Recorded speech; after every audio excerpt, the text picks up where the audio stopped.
আল্লাহর হাবিব বলেছেন শেষ জামানায় কিছু ভণ্ড আলেম বের হবে, এরা ফাসিক ফুজ্জারদের চাটুকারিতা করবে। আল্লাহর হাবিব এদের ব্যাপারে বলেছেন উলামাউহুম শাররুম মান তাহতা আদিমিস সামা, সেই জামানা এরা হবে আসমানের নিচে সবচেয়ে বড় নিকৃষ্ট। এরা ফাসিক ফুজ্জারদের পদলেহন করবে।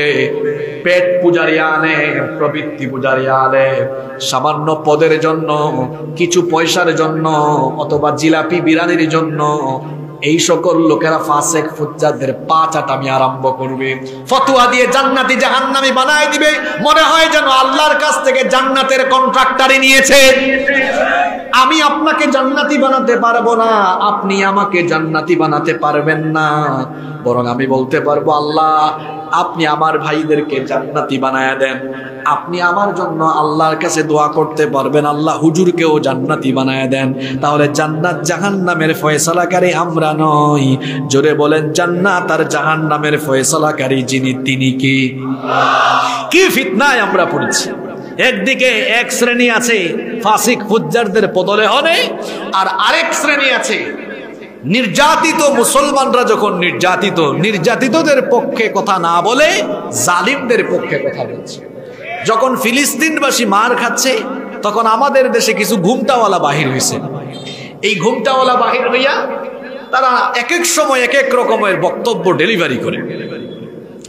ওই দিন একজন বলছেন ইহুদিরা এখন ভালো হয়ে গেছে, ইহুদিরা এখন শিরক করে না, তাদের মধ্যে মূর্তি পূজা নাই, এজন্য তাদেরকে যুদ্ধে কেউ দমায় রাখতে পারে না, এরা এগিয়ে যাচ্ছে। শুধুমাত্র মূর্তি পূজার নাম কি শিরক? কথা বলছেন না কেন? আকীদা বিশ্বাসে অত শিরক হয়। যেমন ইহুদিদের আকীদা আল্লাহ কোরআনে বলেছেন ওয়াকালাতিল ইয়াহুদু উযাইরুন ইবনুল্লাহ, ইহুদিরা বলে উযাইর আলাইহিস সালাম আল্লাহর ছেলে। নাউজুবিল্লাহ কইতে ইচ্ছে করে না আপনাদের? আল্লাহর কি সন্তানাদি আছে?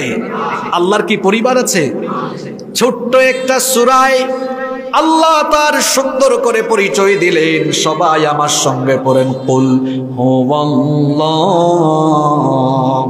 আহাদ আল্লাহুস সামাদ লাম ইয়ালিদ ওয়া লাম ইউলাদ ওয়া লাম ইয়াকুল লাহু কুফুয়ান আহাদ।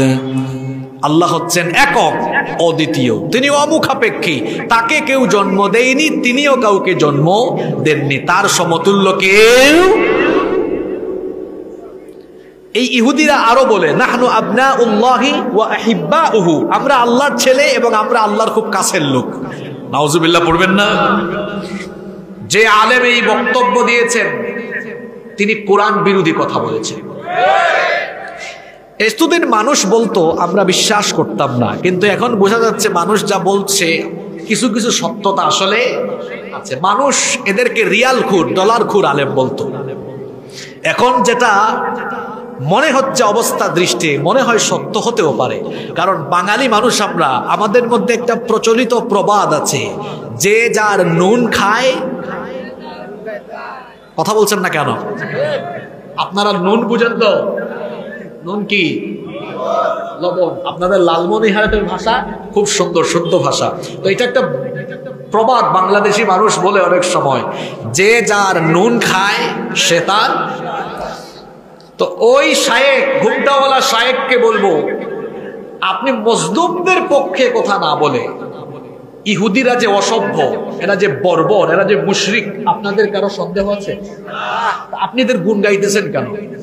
তাহলে আমাদের প্রশ্ন হলো, আপনি এই ইহুদিদের গুণগান গাচ্ছেন, তার মানে মনে হচ্ছে এই ইহুদিদের 1-2 কেজি নাই হোক, 1-2 কেজি হতে পারে, অথবা তবে যেভাবে বক্তব্য দিচ্ছেন মনে হচ্ছে না 1-2 কেজি, মনে হচ্ছে বস্তার পর বস্তা, টনের উপর টন আপনি নুন খেয়েছেন বলে তাদের গুণ গাচ্ছেন। এদের এই সকল বক্তব্যের মাধ্যমে প্রমাণিত হচ্ছে এই সকল লোকেরা সত্যের উপরে প্রতিষ্ঠিত নয়। এদের বক্তব্য আমি শুনেছি, তারা বলছে ইহুদিদের সাথে লড়া মানে হচ্ছে সুইসাইড করা। তাদের কাছে অস্ত্র শস্ত্র সব আছে। এগুলো কুরআন বিরোধী কথা। কারণ ইসলামের প্রথম যুদ্ধ, বদরের যুদ্ধ, মুসলমানদের অস্ত্র বেশি ছিল। কথা বলছেন না কেন? অস্ত্র বেশি ছিল, সৈন্য বেশি ছিল। সৈন্য কাফের বেশি, অস্ত্র তাদের বেশি। কিন্তু ইমানদারদের সবচেয়ে বড় অস্ত্র ছিল ঈমান। ঈমান নিয়ে ময়দানে টিকে ছিল বলে ইমানদারদেরকে আল্লাহ বিজয় দিয়েছেন।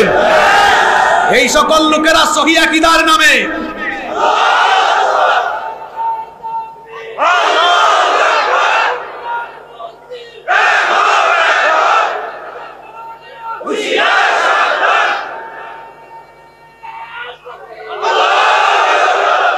এই সকল গুমটাওয়ালা শায়েখেরা সহি আকীদার নামে এদেশের মানুষকে প্রকৃত ঈমান থেকে দূরে রাখার ষড়যন্ত্র করছে।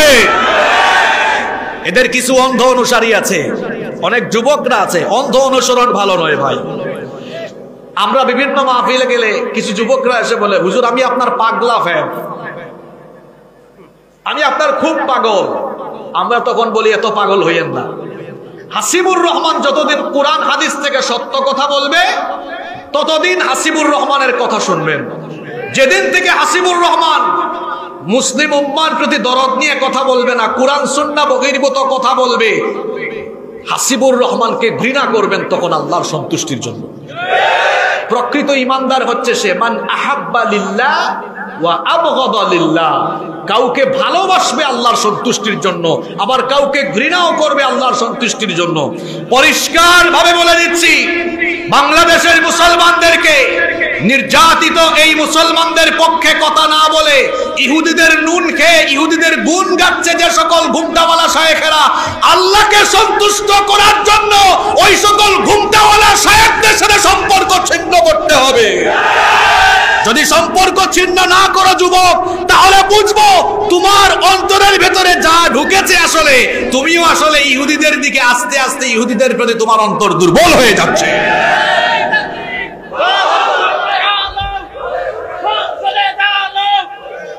সংসদে জ্বালানোর আগে অন্তরে অন্তরে জ্বালানো দরকার। বসেন।